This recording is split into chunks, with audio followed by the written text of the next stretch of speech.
Okay, everybody. We're gonna talk this week about Chapter 6, which goes into collective action, individual participation, and collective action. Um, in a couple of weeks, we're gonna have our midterm exam coming up, so make sure you check out the study guide that I posted. And then we could probably do a Zoom session, maybe the Thursday or Wednesday before. Once I get my schedule and a little bit knowledgeable about my availability that week, I will send out an email and we can do a quick review uh, for the midterm exam. Okay, so when we talk about collective action and individual participation, it's kind of a touchy subject here in the United States as far as individual participation and collective action. Not a lot of us get involved in politics. And we'll talk about some of the reasons why. Now, when we talk about collective actions or actions as a group of people, we can have rallies, marches, rebellions. uh, as an individual, we could talk about voting, signing a petition, donating to a cause, and we can also do tacit things like boycotts. I know a lot of people have boycotted Chick-fil-A in the past. Um, so I know of a couple of people that don't shop at Walmart due to some of the accusations of how they treat their employees. So yeah, that could be kind of a tacit boycott as well.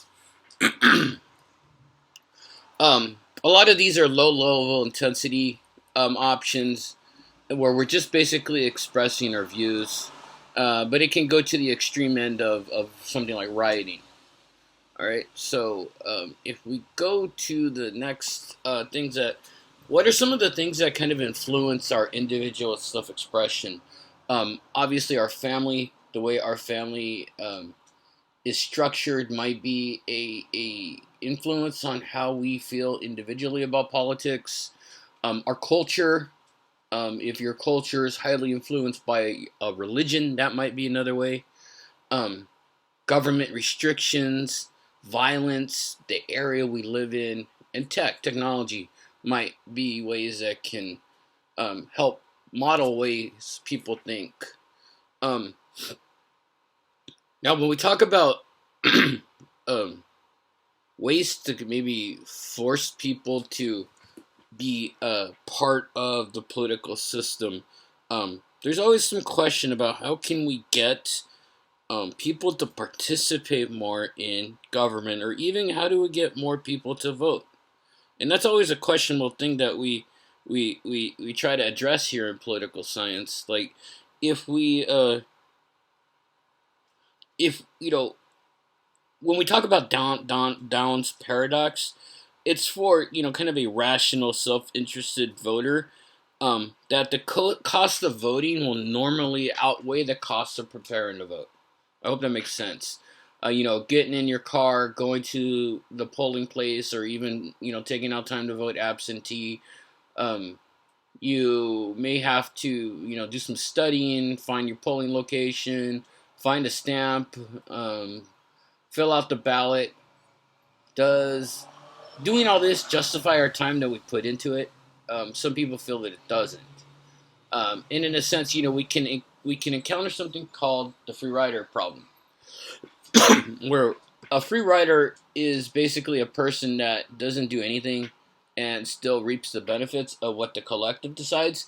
Kind of like when we have that group project and you have 4 people in a group, 3 people do the majority of the work, one person doesn't do anything, and you all receive the same grade. That's kind of the free rider problem, and voting actions help with that, or can aid in that too.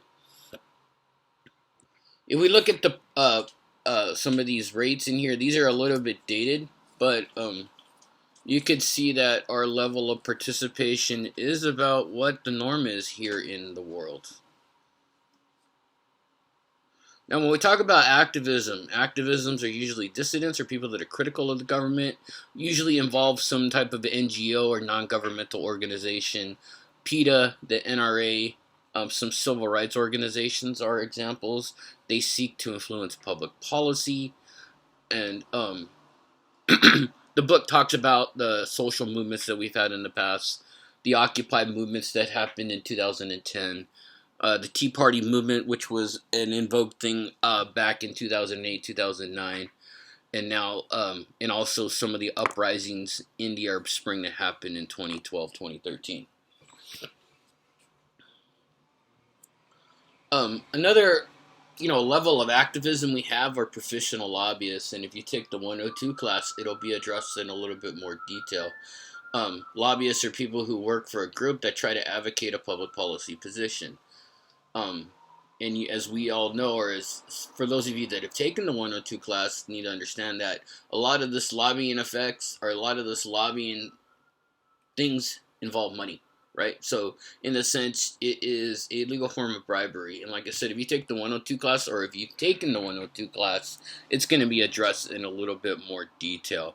Lobbyists can work for employers, or they could be unions.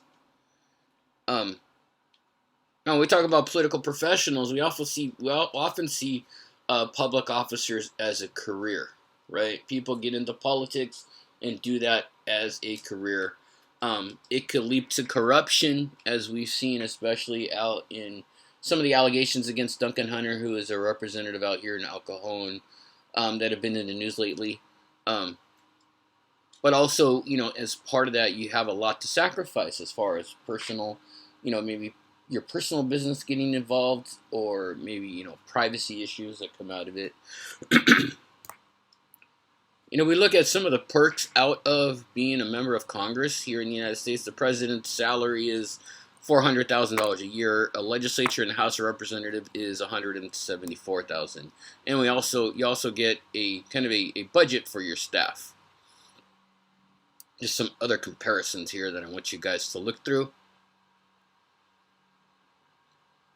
Now, when we talk about rebellions and revolutions and terrorists, rebels usually will take up arms against the government. Revolutions will seek to put a new government in place and seek to change the political order, and is a very, very powerful tool for a group action. Terrorism is a little bit more on the extreme. It's the use of violence to terrorize an opponent rather than trying to defeat them militarily. So in a sense, kind of invoking that fear into people to cause them to maybe act irrationally.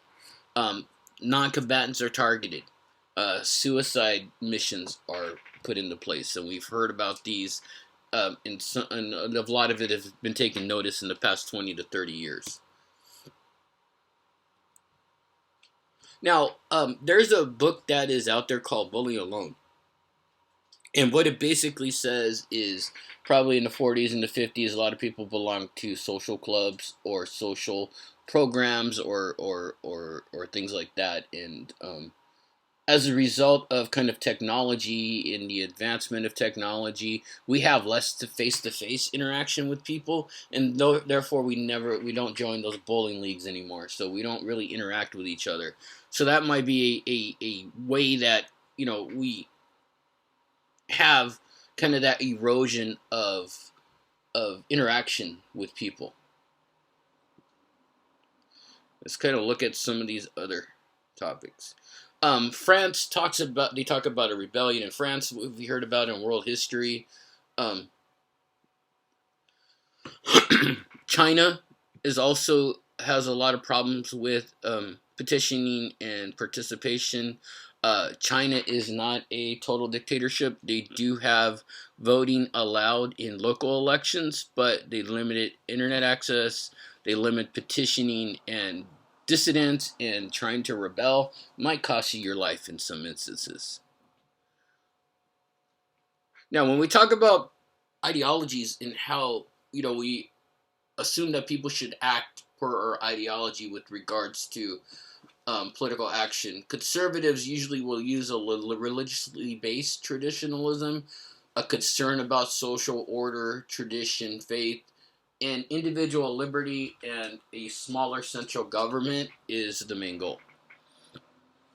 A liberal will mostly, look at ways to construct a healthy lifestyle by being more inclusive, making people more individualistic, and lessening economic inequalities.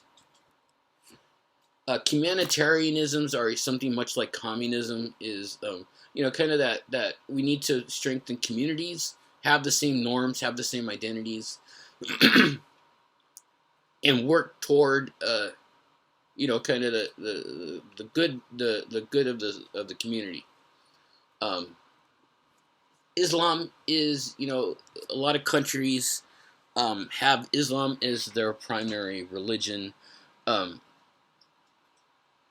Iran is a good example of a country that is based off Sharia law, which we've talked about, or a law based off of the teaching of the Quran.